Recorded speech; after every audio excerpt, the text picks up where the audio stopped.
नमस्कार दोस्तों। आज हम बात करेंगे एक बेहद अनोखी और गहरी किताब के बारे में, the stranger order of things, जिसे लिखा है मशहूर न्यूरोसाइंटिस्ट एंटोनियो डामासियो ने। यह किताब हमें यह समझने में मदद करती है कि आखिर जीवन, भावनाएं और हमारी संस्कृति कैसे एक दूसरे से जुड़े हुए हैं, और इंसान किस तरह भावनाओं और संवेदनाओं के आधार पर हुआ है। किताब का मूल विचार। डामासियो का मानना है कि हमारी भावनाएं और संवेदनाएं केवल व्यक्तिगत अनुभव नहीं है, बल्कि ये पूरे समाज और सभ्यता की जड़ें हैं। हम अक्सर सोचते हैं कि संस्कृति, नैतिकता, राजनीति, कला और धर्म जैसी चीज़ें इंसानी बुद्धि से बनी हैं, लेकिन डामासियो साबित करते हैं कि इसकी असली नींव जीव विज्ञान और होम्योस्टेटिस में है। होम्योस्टेटिस का मतलब है जीवन को संतुलित और सुरक्षित बनाए रखना। छोटे से छोटे जीवाणु से लेकर इंसान तक हर जीव का मकसद है अपनी जिंदगी को बचाए रखना और संतुलित रखना, और इसी प्रक्रिया में भावनाओं और संस्कृति का जन्म हुआ है। भावनाओं की शुरुआत। डामासियो बताते हैं कि भावनाएं केवल इंसानों की चीज़ नहीं है। जीवन के शुरुआती दौर में, जब सिर्फ सूक्ष्म जीव, माइक्रो ऑर्गेनिजम्स थे, तब भी उनमें अपनी सुरक्षा और अस्तित्व बनाने रखने के लिए एक प्रारंभिक संवेदनशीलता मौजूद थी। यही आधार आगे चलकर भावनाओं में बदल गया, यानी हमारी आज की जटिल भावनाएं, खुशी, गम, डर, प्रेम, इनकी जड़ें अरबों साल पहले ही जीवन की यात्रा में हैं। संस्कृति और भावनाओं का रिश्ता। अब सवाल उठता है, संस्कृति का भावनाओं से क्या संबंध है। रामाशय बताते हैं कि संस्कृति दरअसल हमारे जीव विज्ञान का विस्तार है। जब इंसान ने सहयोग करना सीखा तो परिवार और समाज बने। जब इंसान ने डर और सुरक्षा की जरूरत महसूस की तो नैतिकता और नियम बने। जब इंसान ने आश्चर्य और विस्मय अनुभव किया तो कला और धर्म का जन्म हुआ। यानी हमारी भावनाएं ही हमें, जिन्होंने संस्कृति और सभ्यता को जन्म दिया है। यह किताब हमें यह सोचने पर मजबूर करती है कि हम केवल सोचने वाली प्रणाली नहीं है, बल्कि महसूस करने वाले प्राणी हैं। हमारे सोच और हमारी संस्कृति दोनों की जड़ें हमारी भावनाएं और हमारे शरीर की ज़रूरतों से जुड़ी हुई हैं। उदाहरण के तौर पर, जब हम भूख लगती है तो हम सिर्फ जैविक जरूरत नहीं होती, बल्कि समाज में भोजन की जुड़ी संस्कृतियाँ, परंपराएं और रिश्ते भी बन जाते हैं। यह किताब हमें भावनाओं और जीवन को बीच गहरे संबंध को समझाती है। यह बताती है कि संस्कृति का असली आधार विज्ञान और जीव विज्ञान है। यह हमें यह महसूस कराती है कि हमारे मूल्य, नैतिकता और यहाँ तक कि राजनीति की भावनाएं भी प्रभावित है। एंटोनियो डामासियो की the strange order of things हमें यह सिखाती है कि भावनाएं केवल व्यक्तिगत अनुभव नहीं, बल्कि सभ्यता की नींव है। जीवन का हर पहलू, चाहे वह कला हो, संगीत हो, धर्म हो या समाज, सबकी जड़ें हमारे शरीर और मन की गहराई से छिपी है।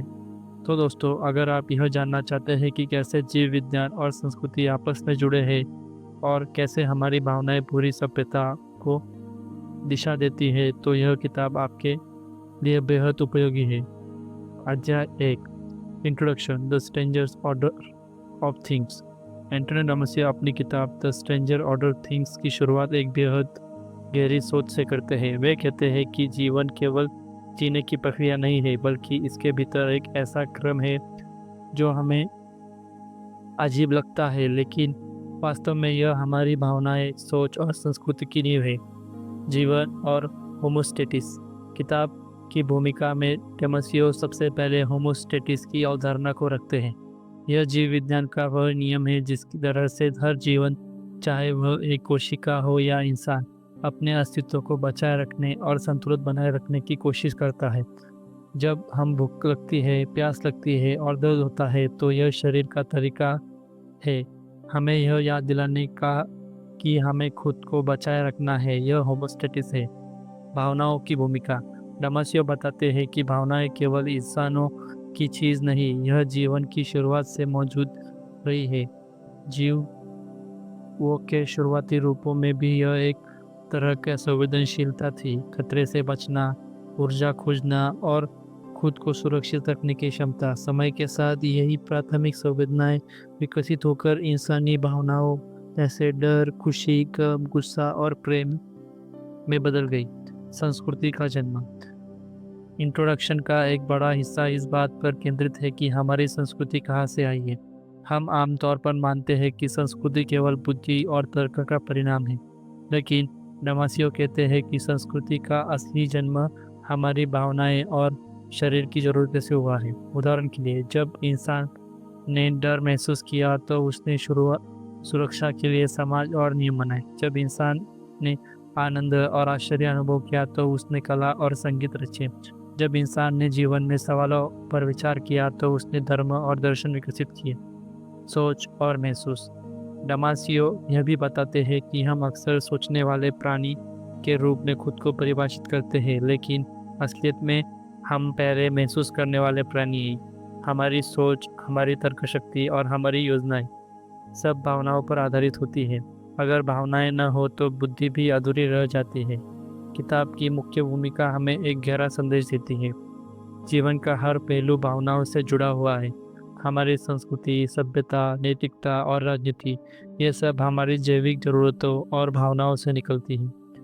इंसान केवल सोचकर आगे नहीं बढ़ता, बल्कि महसूस करके और साझा भावनाओं के जरिए सभ्यता का निर्माण करता है। इंट्रोडक्शन में डमासियो हमें यह सोचने पर मजबूर करते हैं कि जीवन की असली अजीब क्रम यही है। पहले जीवन आया, फिर शरीर की जरूरतें, उनमें भावनाएं और अंत में संस्कृति और सभ्यता, यानी हमारी पूरी इंसानियत का आधार और संवेदनाएं हैं। अध्याय 2, the origin of homeostasis. Antonio Damasio इस अध्याय में जीवन के सबसे मूलभूत शक्ति होमोस्टेटिस पर प्रकाश डालते हैं। ये कहते हैं कि अगर हम यह समझना चाहें कि जीवन कैसे चलता है और क्यों चलता है, तो हमें इस सिद्धांत से शुरुआत करनी होगी। होमोस्टेटिस जीवन के अस्तित्व की मूलभूत शक्ति है। यह वह स्वाभाविक प्रक्रिया है जिसके द्वारा जीवित प्राणी अपने आंतरिक वातावरण को संतुलित और स्थिर बनाए रखते हैं, चाहे बाहरी परिस्थितियाँ कितनी भी बदल क्यों न जाए। एंटोनियो डमासियो अपनी पुस्तक के पहले अध्याय में इस विचार को गहराई से समझाते हैं और दिखाते हैं कि जीवन की जड़ें केवल जैविक संरचनाओं में नहीं, बल्कि संतुलन बनाए रखने के लिए इस दृश्य शक्ति में निहित है। डमासियो बताते हैं कि जब पृथ्वी पर जीवन की शुरुआत हुई, तब सबसे छोटे और सूक्ष्म जीवों से लेकर जटिल प्राणियों तक सबका मूल उद्देश्य अपने अस्तित्व को बचाना था। यह बचाव किसी बाहरी उद्देश्य से नहीं, बल्कि आंतरिक प्रवृत्ति से संचालित होता है। यही आंतरिक प्रवृत्ति होमोस्टेटिस कहलाती है। उदाहरण के लिए, कोशिकाएं अपने भीतर ऊर्जा का स्तर, तापमान और रासायनिक संतुलन बनाए रखने के लिए निरंतर कार्य करती है।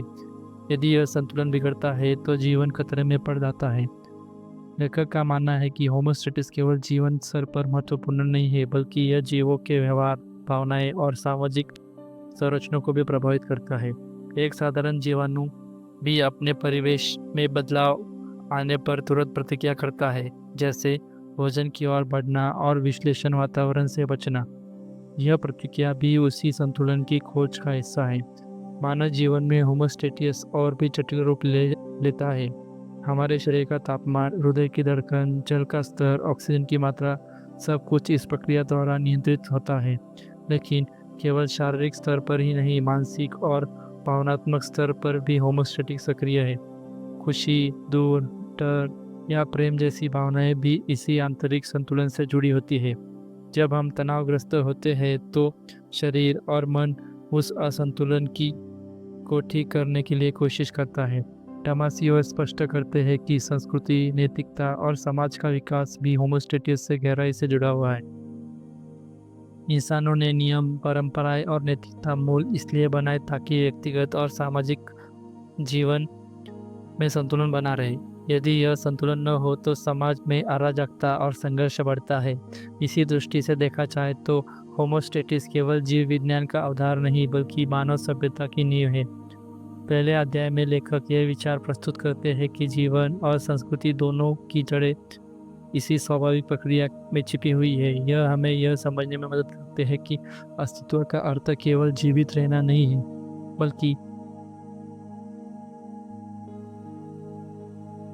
बल्कि संतुलन और सामंजस्यपूर्ण रहना है।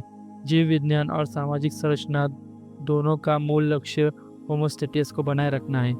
होमोस्टेटिस की उत्पत्ति जीवन की सबसे महत्वपूर्ण खोज है। यह हमें बताती है कि चाहे वह कौन एक कोशिका हो या पूरा मानव समाज, सभी का अस्तित्व इसी संतुलन पर टिका है। डामासियो का यह दृष्टिकोण हमें जीवन और संस्कृति को नए नज़रिए से देखने की प्रेरणा देता है, चाहे जीवन का हर आयाम संतुलन की खोज से जुड़ा हो। अध्याय 2, life and origin of feeling.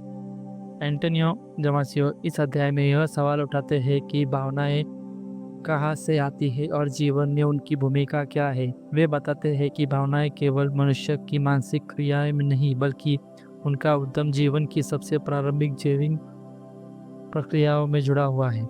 जीवन और भावनाओं का रिश्ता। डामासियो के अनुसार जीवन की शुरुआत ही होमोस्टेसिस के सिद्धांत पर हुई है। हर जीव, चाहे वह सूक्ष्म जीव हो या जटिल मनुष्य, अपने अस्तित्व को बनाए रखने के लिए संतुलन बनाए रखने की कोशिश करता है। यह संतुलन केवल शारीरिक स्तर पर नहीं, बल्कि मानसिक और भावनात्मक स्तर पर भी जरूरी होता है। यही कारण है कि भावनाएं जीवन की निरंतरता की भाषा है। भावनाएं बनाम संवेदनाएं। लेखक एक महत्वपूर्ण भेद बताते हैं। भावनाएं यह शरीर को स्वचालित प्रक्रिया है, जैसे डर लगते ही हृदय की गति बढ़ना और या गुस्से में मांसपेशियां तन जाना। संवेदनाएं या अनुभव यह उस भावनात्मक प्रक्रिया की अंतर्दृष्टि है, यानी हमें यह कैसा लगता है। उदाहरण के लिए, डर का अनुभव केवल जैविक प्रक्रिया है, बल्कि उस डर को भीतर से महसूस करना है। यानी भावनाएं शरीर से घटित है और संवेदनाएं मन में जन्म लेती है। जीवन की शुरुआत और भावनाओं का विकसित। डामासियो का मानना है कि जब पृथ्वी पर सबसे पहले जीव पैदा हुआ तो उनके पास किसी भी तरह की बुद्धिमत्ता या भाषा नहीं थी, लेकिन उनके पास जीवित रहने के लिए बुनियादी रणनीति थी, वातावरण को समझना और उसके अनुसार प्रतिक्रिया देना। समय के साथ यह सरल रणनीति जटिल भावनात्मक तंत्र में बदल गई। सूक्ष्म जीवों में यह केवल उत्तेजना प्रतिक्रिया तक सीमित थी। उच्च जीवों में संवेदनाओं में बदल गया, यानी जीव अब निर्णय न सिर्फ प्रतिक्रिया देते थे, बल्कि अनुभव भी करते थे। यही अनुभव आगे चलकर चेतना की नींव बनी। भावनाओं का उद्देश्य। डामासियो स्पष्ट करते हैं कि भावनाएं केवल महसूस करने के लिए नहीं है। उनका असली उद्देश्य है: 1. जीवित रहना, भय हमें खतरे से दूर करता है। 2. सामाजिक जुड़ाव, प्रेम और करुणा हमें रिश्तों में जोड़ता है। 3. प्रेरणा और दिशा, खुशी हमें लक्ष्य की ओर धकेलती है और दुख हमें सुधार की ओर ले जाता है। यानी भावनाएं हमारी आंतरिक मार्गदर्शिता है। भावनाओं और मनुष्य की विशिष्टता। हालांकि अन्य प्राणी भी भावनाओं अनुभव करते हैं, लेकिन मनुष्य की विशेषता यह है कि हम उन्हें नाम देते हैं, उनका अर्थ निकालते हैं और उन्हें संस्कृति, कला और नैतिकता से जोड़ते हैं। इसे पता चलता है कि भावनाएं केवल जैविक प्रक्रिया नहीं है, बल्कि मानव सभ्यता की जड़ में भी है। इस अध्याय में डामासियो यह दिखाते हैं कि जीवन और भावनाएं अलग नहीं है। जीवन की उत्पत्ति के साथ ही भावनाओं की शुरुआत हुई थी। भावनाएं हमारे अस्तित्व की रक्षा करने, हमें दिशा देने और हमें दूसरों से जोड़ने का सबसे गहरा साधन है। दूसरे शब्दों में, भावनाएं जीवन की धड़कन है और बिना भावनाओं के जीवन अधूरा है। अध्याय 3, from bacteria to culture. Antonio Damasio इस अध्याय में हमें यह बताते हैं कि संस्कृति और जैसी जटिल मानवीय रचनाएं की जड़ें असल में जीवन की बहुत शुरुआती इकाई बैक्टीरिया में छिपी हुई है। उनका तर्क है कि जिन जैविक प्रवृत्तियों ने बैक्टीरिया को जीवित रहने और समूह में कार्य करने में मदद की थी, वही प्रवृत्तियां आगे चलकर मनुष्य में सामाजिकता, नैतिकता और संस्कृति के रूप में विकसित हुई। बैक्टीरिया और होमोस्टेसिस। बैक्टीरिया सबसे छोटे और सरल जीव है, लेकिन उनमें भी होमोस्टेसिस की प्रवृत्ति होती है। वे वातावरण में पोषण लेते हैं, खतरों से बचते हैं और खुद को बनाए रखते हैं। यह प्रक्रिया जीवन की पहली स्व-नियामक सेल्फ रेगुलेटरी रणनीति थी। वे तापमान, भोजन और निष्काम पदार्थ पर प्रतिक्रिया देते हैं। उनका हर व्यवहार एक ही लक्ष्य की ओर उन्मुख होता है: जीवित रहना और संतुलन बनाए रखना।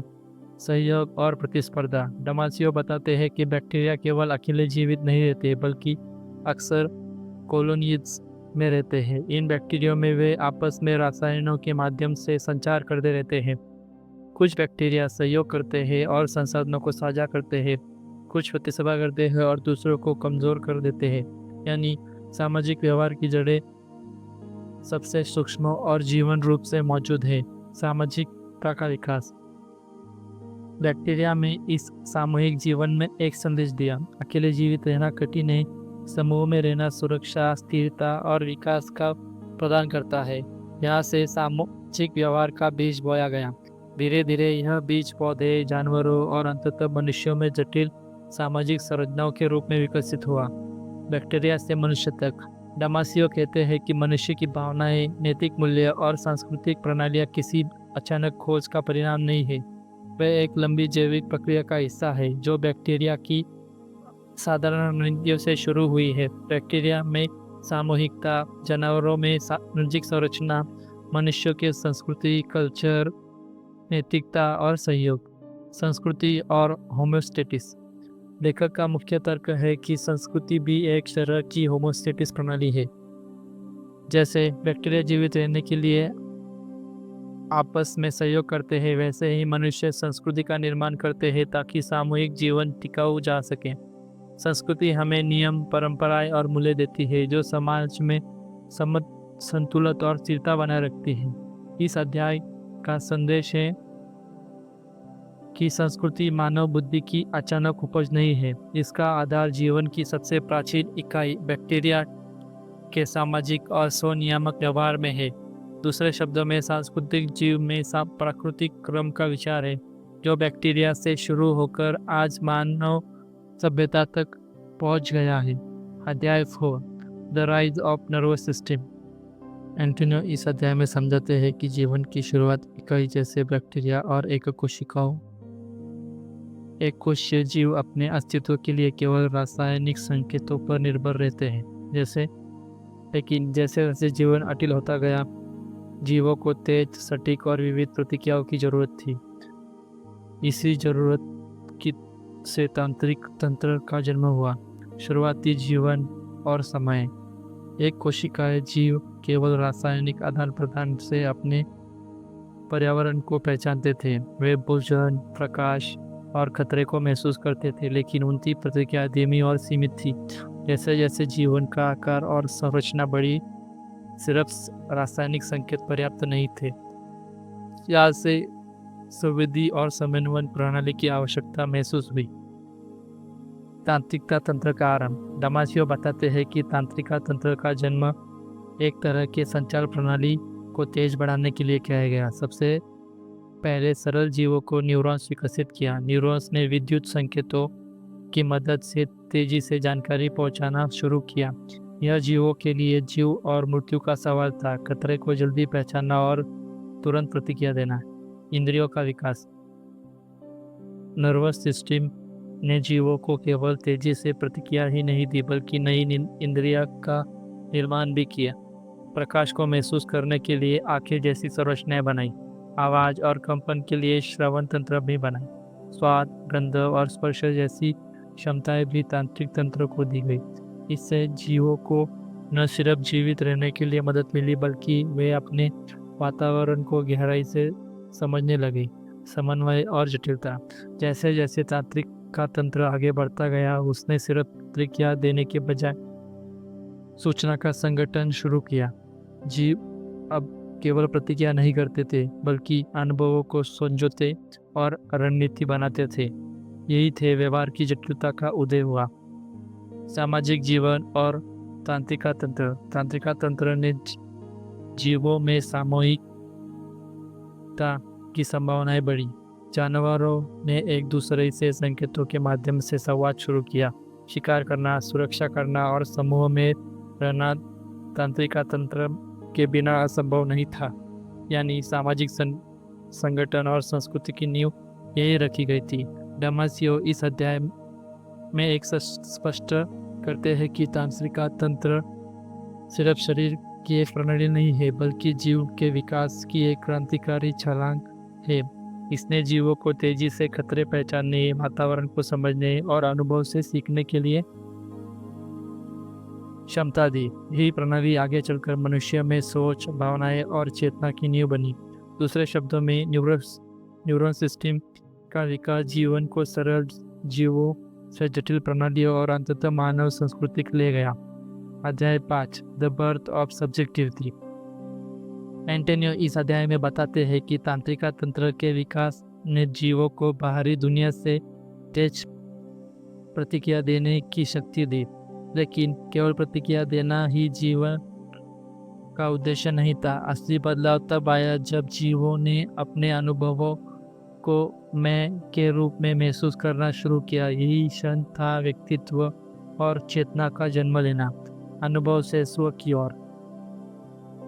प्रारंभिक जीवन केवल वातावरण से टकराने और प्रतिक्रिया देने में सक्षम थे, लेकिन धीरे धीरे उन्होंने यह पहचानना शुरू किया कि दर्द केवल एक संकेत नहीं बल्कि मुझे चोट लगी है। भूख केवल रासायनिक बदलाव नहीं बल्कि मैं भूखा हूँ। यानी अनुभव जब निजी हो जाए, जीव केवल जीवित नहीं रहते बल्कि उन्हें अपने अस्तित्व को महसूस करना शुरू किया। मस्तिष्क और स्व की उत्पत्ति। दमासियो बताते हैं कि चेतना का जन्म तब हुआ जब मस्तिष्क ने शरीर के आंतरिक मानचित्र बनाना शुरू किया। हर अनुभव को स्व से जोड़कर देखा जाने लगा। मस्तिष्क ने केवल बाहरी दुनिया का नक्शा नहीं बनाया बल्कि अंदर की दुनिया का भी मानचित्र तैयार किया। इससे जीवों में एक निरंतरता महसूस की कि मैं वही हूँ जिसने कल भोजन किया, आज भूखा हूँ और कल भी जीवित रहूँगा। चेतना का महत्व। व्यक्तिगत और चेतना के जन्म में जीवों को कई क्षमताएं दी। योजना बनाना, भविष्य की संभावना को सोचना और उसके लिए तैयार करना। स्मृति से सीखना, पिछले अनुभवों को मेरे अनुभव मानकर आगे उपयोग करना। भावनाओं का निजीकरण। अब डर, खुशी या गुस्सा केवल शारीरिक प्रतिक्रिया नहीं है बल्कि मेरा डर और मेरी खुशी बन गए हैं। सामाजिक और सांस्कृतिक आयाम। जब जीवों में स्व का जन्म हुआ तब उन्होंने दूसरों को भी स्व के रूप में पहचान शुरुआत की। अब रिश्ते केवल प्रवृत्ति पर आधारित नहीं थी बल्कि अनुभव साझा करने पर भी थे। इसी ने सहानुभूति और नैतिकता की नींव रखी। यानी चेतना का जन्म केवल व्यक्तिगत नहीं था बल्कि इसने समाज और संस्कृति की शुरुआत में भूमिका निभाई। दमासियो के अनुसार सब्जेक्टिविटी का जन्म जीवन के इतिहास की सबसे बड़ी क्रांतियों में से एक था। यही हमें बाहर की दुनिया को देखने से अधिक अपने भीतर की दुनिया को समझने की क्षमता देता है। इससे हमें न सिर्फ जीवित रहने की मदद की बल्कि रिश्तों, सांस्कृतिक कला और नैतिकता जैसी मानवीय विशेषताओं को जन्म दिया। दूसरे शब्दों में व्यक्तिगत और चेतना का जन्म वह क्षण का था जब जीवन का सिर्फ जीवित प्राणी से इंसान बनने की यात्रा में आगे बढ़े। अध्याय 6 होमोस्टेसिस एंड कल्चर। एंटोनियो दमासियो इस अध्याय में बताते हैं कि जीवन का सबसे बुनियादी सिद्धांत होमोस्टेसिस है। यह शरीर और मन की वह क्षमता है जो संतुलन बनाए रखी है, जैसे शरीर का तापमान, ऊर्जा स्तर, भूख, नींद और भावनाएं। लेकिन दमासियो यह भी दिखाते हैं कि होमोस्टेसिस केवल शरीर तक सीमित नहीं है बल्कि यह मानव संस्कृति के विकास में भी गहराई से जुड़ा हुआ है। होमोस्टेसिस क्या है?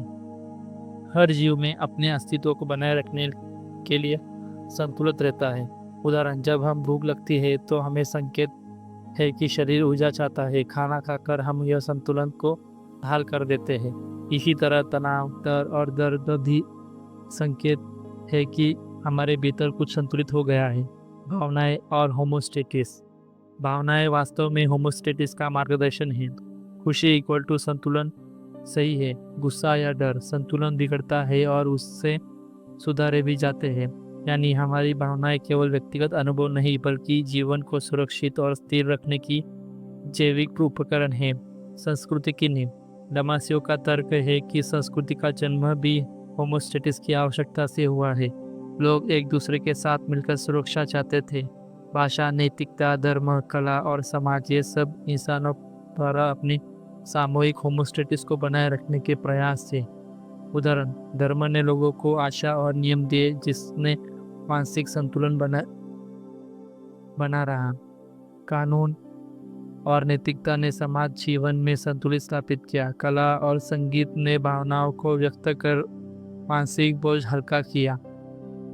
सामूहिक सामाजिक जुड़ाव और संतुलन। होमोस्टेटिस केवल व्यक्तिगत नहीं है, यह समूह और समाज तक फैला हुआ है। परिवार, रिश्ते और मित्रता हमें सुरक्षा और स्थिरता का अनुभव कराते हैं। समाज में नियम और परंपराएं हमें संतुलन की ओर ले जाती है। यानी इंसान ने संस्कृति का निर्माण अपने सामूहिक अस्तित्व को संतुलित रखने के लिए किया। इस अध्याय का सार यह है कि होमोस्टेटिस और संस्कृति गहराई से जुड़े हुए हैं। होमोस्टेटिस जीव की जैविक आवश्यकता है, संस्कृति उसी आवश्यकता का सामाजिक और सामूहिक विचार है। संस्कृति के माध्यम से हम न केवल अपने शरीर और मन को संतुलित बनाए रखते हैं, बल्कि समाज को स्थिर और सुरक्षित बनाते हैं। दूसरे शब्दों में, संस्कृति मानवता की सामूहिक होमोस्टेटी है। यही कारण है कि धर्म, कला और नैतिकता और रिश्तों में हमारे जीवन का इतना आवश्यक है। अध्याय 7, the role of feeling in civilization. Antonio इस अध्याय में यह गहराई से समझाते हैं कि सभ्यता की असली जड़ें भावनाओं में छिपी है। हम अक्सर मानते हैं कि सभ्यता केवल बुद्धि, तर्क और विज्ञान के कारण विकसित हुई है, लेकिन डमासियो दिखाते हैं कि वास्तव में भावनाएं ही नैतिकता, राजनीति और कला, धर्म जैसी संस्थानों की नींव है। भावनाएं सभ्यता की प्रेरक शक्ति। हर इंसान सुख पाना और दुख से बचना चाहता है। यह मूलभूत भावनात्मक प्रवृत्ति हमें नियम, परंपराएं और सामाजिक डर से बचाने के लिए प्रेरित करती है। सभ्यता का असली लक्ष्य है व्यक्तिगत और सामूहिक होमोस्टेटिस को बनाए रखना। नैतिकता और भावनाएं। नैतिकता केवल नियमों का पालन नहीं है, बल्कि दूसरों की भावनाओं को समझने की क्षमता है। अपराध, धोखा या हिस्से से बचना इसलिए जरूरी है क्योंकि यह दूसरों को पीड़ा देता है और सामूहिक संतुलन बिगड़ता है। सहानुभूति और करुणा जैसे भाव ही नैतिक मूल्यों की नींव है। राजनीति और भावनाएं। राजनीति का मूल उद्देश्य केवल सत्ता नहीं, बल्कि लोगों को सुरक्षा और स्थिरता सुनिश्चित करना है। डर, क्रोध और असुरक्षा जैसे भाव राजनीति में बड़े फैसले करवाते हैं। नेता जानता है कि भावनाओं को समझकर ही नीतियाँ और कानून बनाने हैं। जब राजनीति भावनाओं से कट जाती है और तो वह असंवेदनशील और मानवीय हो जाती हो। कला और भावनाएं। कला का जन्म इंसान की भावनाओं में हुआ। संगीत, पेंटिंग, कविता या नृत्य, सबका मकसद है कि अपने भावनाओं को बाहर व्यक्त करना। कला न केवल व्यक्तिगत मन को हल्का करती है, बल्कि पूरे समाज को जोड़ने का काम करती है। कला सभ्यता की साझा भावनात्मक भाषा है। धर्म और भावनाएं। धर्म इंसान की गहरी भावनाओं जैसे डर, आशा, प्रेम और सुरक्षा से जुड़ा हुआ है। अनिश्चितता और भय से भरे जीवन में धर्म ने लोगों को सांत्वना और नियम दिए। धार्मिक अनुष्ठान, प्रार्थना और आस्था ने सामूहिक भावनात्मक संतुलन बनाए रखने में मदद की। सभ्यता का भावनात्मक आधार। सभ्यता की हर बड़ी रचना कानून, नैतिकता, राजनीति, कला और धर्म का एक असली प्रेरक भाव है। भावनाओं के बिना सभ्यता केवल सुखी संरचना होती है, जिसमें जीवन का सार नहीं होता। सभ्यता का असली उद्देश्य जीवन को अधिक सुरक्षित, संतुलित और अर्थपूर्ण बनाना। डमासियो इस अध्याय का अनुसार यह बताते हैं कि भावनाएं ही सभ्यता की धड़कन है। नैतिकता हमें यह सही और गलत का एहसास कराती है। राजनीति सामूहिक सुरक्षा की गारंटी देती है। कला हमारी भावनाओं को साझा करती है। धर्म हमें आशा और सांत्वना देता है। इस प्रकार सभ्यता का हर स्तंभ भावनाओं पर खड़ा है। अगर भावनाएं न होती तो न नैतिकता होती, न कानून होता, न धर्म और न ही कला होती। अध्याय 9, जीव विज्ञान और संस्कृति का अंतर संबंध। एंटोनियो डमासियो इस अध्याय में एक गहन प्रश्न उठाते हैं। क्या संस्कृति केवल मानवीय कल्पना का परिणाम है या इसका आधार हमारी जैविक संरचना में गहराई से निहित है? उनका उत्तर है कि जीव विज्ञान और संस्कृति अलग अलग नहीं है, बल्कि दोनों एक दूसरे से गहराई से जुड़े हुए हैं। डमासियो बताते हैं कि संस्कृति का उद्भव केवल सामाजिक समझौते से नहीं हुआ। इसका मूल कारण है जीवित प्राणियों की वह स्वाभाविक प्रवृत्ति है जिसे वे होमोस्टेटिस कहते हैं। यानी जीवन को संतुलित और सुरक्षित बनाए रखने की प्रवृत्ति। जैसे शरीर अपने तापमान, ऊर्जा और रसायनों का संतुलन बनाए रखने की कोशिश करता है, वैसे ही समाज और संस्कृति भी संतुलन बनाए रखने के लिए नियम और संरचना विकसित करते हैं। लेखक इस विचार को स्पष्ट करते हैं कि के लिए उदाहरण प्रस्तुत करते हैं कि वे कहते हैं कि भावनाएं और भावनात्मक संकेत जीव विज्ञान और संस्कृति के बीच पुल का काम करते हैं। उदाहरण के लिए भय हमें खतरे से दूर ले जाता है, जबकि प्रेम और सहानुभूति हमें दूसरों से जोड़ती है। जब यह व्यक्तिगत स्तर पर काम करते हैं तो सामाजिक स्तर पर संस्कृति का निर्माण करते हैं। इस प्रकार संस्कृति केवल बाहरी परंपरा नहीं बल्कि हमारे आंतरिक जैविक अनुभवों की सामाजिक अभिव्यक्ति है। मानव इतिहास में नैतिकता, धर्म, कला, राजनीति और विज्ञान का विकास भी इसी अंतर संबंध का परिणाम है। समाज में नियम और नैतिक मूल्य इसलिए बने हैं क्योंकि वे सामाजिक होमोस्टेसिस को बनाए रखने में मदद करते हैं। यदि हर कोई केवल अपनी इच्छाओं का पालन करता तो संघर्ष और अराजकता फैल जाती। इसलिए संस्कृति न केवल संतुलित सामंजस्य बनाए रखने के लिए दिशा निर्देश प्रदान है। दमासियो ये भी बताते हैं कि संस्कृति केवल व्यवहार नियंत्रित करने का साधन नहीं है, बल्कि यह रचनात्मकता, नवाचार और प्रकृति को जन्म देती है। संगीत, कला, साहित्य और विज्ञान ये सब मानवीय भावनाओं और कल्पनाओं की अभिव्यक्ति है, जिनकी जड़ें जैविक अनुभवों में है। उदाहरण के लिए दुख से कविता उत्पन्न होती है, प्रेम से कला और उत्साह से विज्ञान खोज। एक और उदाहरण पहलू यह है कि संस्कृति केवल मानवीय समाज में नहीं बल्कि अन्य प्रजातियों में भी प्रारंभिक रूप से दिखाई देती है। चिटिया का संगठन, मधुमक्खियाँ का सामूहिक जीवन या पक्षियों की झुंड, ये सभी अपने समूह में संतुलन और अस्तित्व के लिए बने सांस्कृतिक ढांचे की शुरुआत रूप है। इससे पता चलता है कि संस्कृति की जड़ें प्रकृति और जीव विज्ञान में बहुत गहराई से जुड़ी हुई है। दमासियो का यह अध्याय हमें समझाता है कि जीव विज्ञान और संस्कृति को अलग अलग समझना गलत है। वास्तव में संस्कृति हमारे जैविक आवश्यकताओं, भावनाओं और होमोस्टेसिस की प्रवृत्ति का विस्तार है। यह हमें यह सोचने पर मजबूर करता है कि मानव स्वभाव की हर उपलब्धि यह हमें सोचने पर मजबूर करता है कि मानव सभ्यता की हर उपलब्धि, चाहे वह नैतिकता हो या विज्ञान, हमारे भीतर की जैविक प्रक्रियाओं से उत्पन्न हुई है। इस दृष्टिकोण से संस्कृति और जीव विज्ञान एक दूसरे के पूरक है और मिलकर जीवन को अर्थपूर्ण बनाते हैं। अध्याय 10 मूल्यों और नैतिकता का निर्माण। एंटोनियो डमासियो इस अध्याय में बताते हैं कि मानव का जीवन में मूल्य और नैतिकता कैसे उत्पन्न हुई और क्यों आवश्यक है। उनका तर्क है कि नैतिकता कोई अचानक उत्पन्न की गई सामाजिक व्यवस्था नहीं बल्कि इसकी जड़ें जीव विज्ञान और भावनाओं में गहराई से छुपी हुई है। एक मूल आधार, होमोस्टेसिस और जीवन रक्षा। डमासियो के अनुसार हर जीवित प्राणी का मूल उद्देश्य है जीवित रहना और संतुलन बनाए रखना। जब प्रारंभिक जीवों ने अपने अस्तित्व की रक्षा के लिए प्रतिक्रिया दी तो उन्होंने अच्छे और बुरे की शुरुआती रूपों में अनुभव किया। उदाहरण के लिए भोजन प्राप्त करना और विश्लेषण वातावरण से बचना, ये निर्णय मूल्यों की प्रारंभिक झलक थे। इस प्रकार क्या लाभदायक है और क्या हानिकारक की पहचान भी मूल्यों को आरंभिक रूप से बनी। 2 भावनाओं से नैतिकता तक।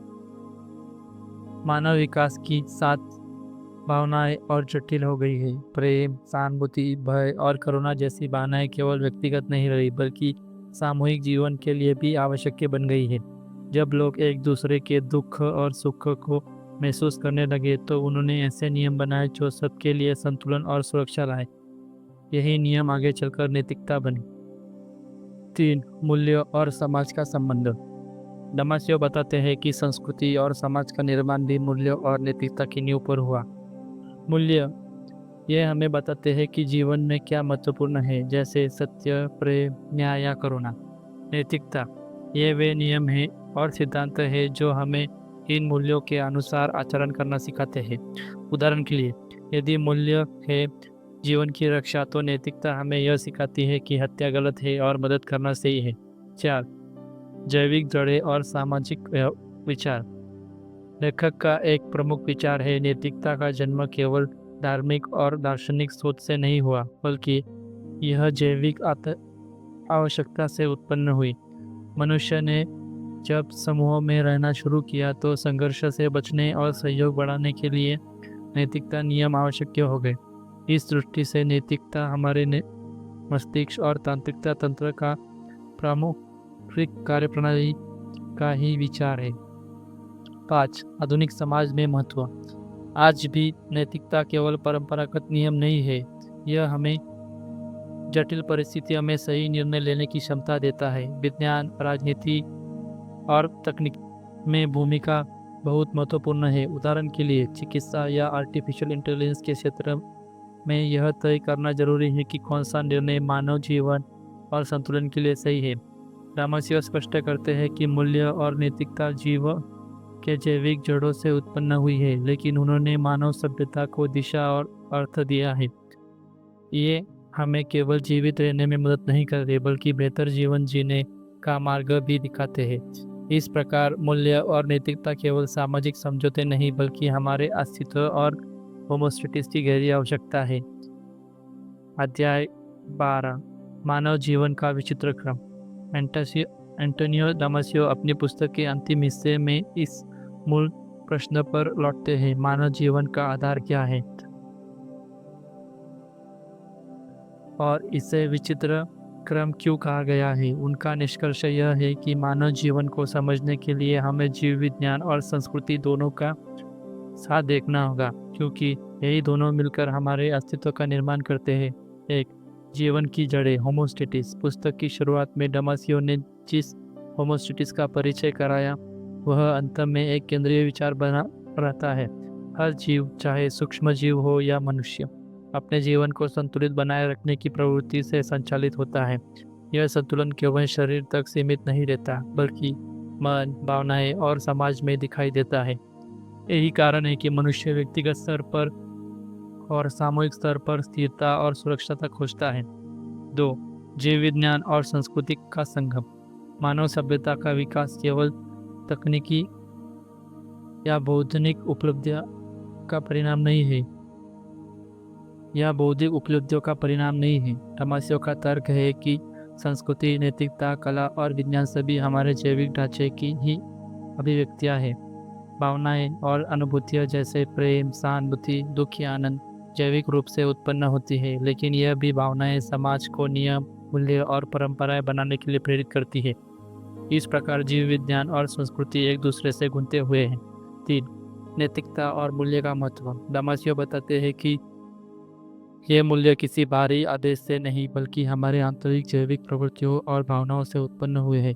उदाहरण के लिए, दूसरों की मदद करना केवल सामाजिक नियम नहीं, बल्कि हमारे तांत्रिक तंत्र का गहराई में निहित सहानुभूति का परिणाम है। इसी प्रकार न्याय और समानता जैसी अवधारणाएं सामूहिक जीवन में संतुलन बनाए रखने के लिए विकसित हुई है। 4.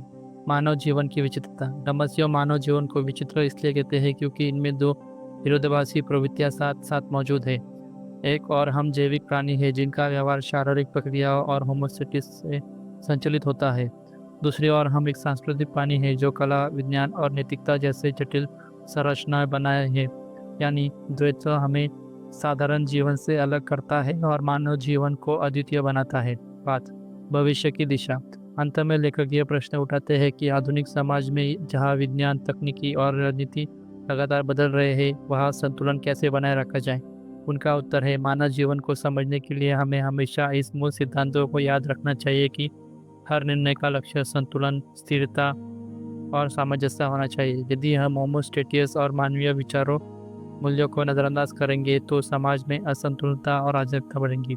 इस प्रकार the stranger order of things हमें यह समझाती है कि जीवन केवल जैविक संरचना नहीं है, बल्कि न ही केवल सांस्कृतिक निर्णय, यह दोनों का संगम है। मानव जीवन का विचित्र क्रम इसी गहरे संबंध में छिपा है, जहाँ कोशिकाओं की मौन प्रक्रियाएं, भावनाएं और नैतिकता के रूप से प्रकट होती है, और जहाँ व्यक्तिगत अस्तित्व से सामूहिक सभ्यता की यात्रा पूरी होती है। तो दोस्तों, आपने अभी अभी एंटोनियो दामासियो की किताब the stranger order of things का यह सारांश सुना और पढ़ा। यह किताब हमें जीवन की गहराई और मानव सभ्यता की असली नींव के बारे में सोचने पर मजबूर करती है। इसमें बताया गया कि हमारी अस्तित्व का आधार केवल जैविक प्रक्रिया नहीं बल्कि भावनाएं, मूल्य और नैतिकता और संस्कृति भी है। यही कारण है कि इंसान एक साधारण जीव से बढ़कर एक अद्भुत और जटिल प्राणी है जो विज्ञान, कला, नैतिकता और समाज का निर्णय करता है। अब यहाँ पर आपसे एक छोटा सा अनुरोध करना चाहूँगा। अगर आपको यह वीडियो कंटेंट पसंद आया हो तो कृपया लाइक ज़रूर कीजिए। आप एक छोटा सा लाइक मेरे लिए बहुत बड़ी प्रेरणा का काम करता है। यह न केवल मुझे उत्साह देता है बल्कि यूट्यूब या अन्य प्लेटफॉर्म के एल्गोरिथम को भी बताता है कि यह कंटेंट मूल्यवान है और इसे और लोगों तक पहुंचाना चाहिए। इसके बाद आती है कमेंट की बारी। मैं आपसे यह जानना चाहूँगा कि इस किताब पर कौन सा विचार आपको सबसे ज़्यादा प्रभावित करता है। क्या आप मानते हैं कि भावनाएं और जैविक प्रक्रिया ही संस्कृति और नैतिकता की जड़ें हैं? या आपको लगता है कि क्या आप मानते हैं कि भावनाएं और जैविक प्रक्रिया ही संस्कृति और नैतिकता की जड़ें हैं? क्या आपको लगता है कि संस्कृति का विकास केवल सामाजिक समतुल्य से हुआ है? आपके विचार मेरे लिए बेहद महत्वपूर्ण है क्योंकि चर्चा और संवाद से ही हम और गहराई से सीख सकते हैं।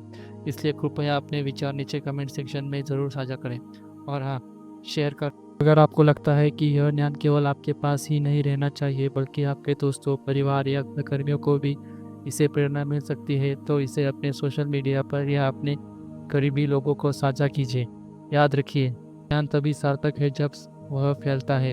सबसे महत्वपूर्ण बात, अगर आपने अभी तक मेरे चैनल को सब्सक्राइब नहीं किया है तो कृपया तुरंत कर लीजिए। साथ ही बेल आइकन दबाना ना भूलें ताकि जब भी कोई नया वीडियो अपलोड करूं उसकी सूचना सबसे पहले आपको मिले। इस चैनल पर आपको नियमित रूप से किताबों के सारांश, जीवन दर्शन, आत्मविकास से जुड़ी किताबें, बातें और प्रेरणादायक विचार मिलेंगे। मेरा उद्देश्य है कि हर वीडियो आपको थोड़ा और सोचने, समझने और खुद को बेहतर बनाने के लिए दिशा में आगे बढ़ने में मदद करें। दोस्तों, अंत में सिर्फ इतना कहना चाहूँगा कि ज्ञान ही असली शक्ति है।